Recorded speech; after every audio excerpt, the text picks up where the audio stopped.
So ayun nga master, magsisimula pa lang ako mag-cast. Ngayon pag kumuha ko ng aking reel ay may nakasabit pa lang tag nito, lure, na diving lure siya. Gilid, pagdampot ko ayun, pasok na pasok pati yung ang tawag nito. Ayun yung angkla niya. So pumasok sa daliri ko, napakasakit mga master. Ang sakit talaga. Bali ngayon yung tropa natin dito, local angler ay nilapitan natin at pinakukuha ko lang ng flies. Wala kasi akong dalang flies eh. Ang dala ko kasi ay feeler tsaka nail cutter. Hindi siya maputol.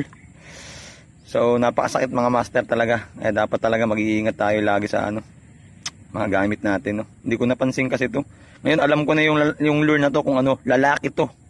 Lalaking diving lure to. Grabe nadali ako. Lahat ng angler na experience to pero talagang dapat mag-iingat talaga.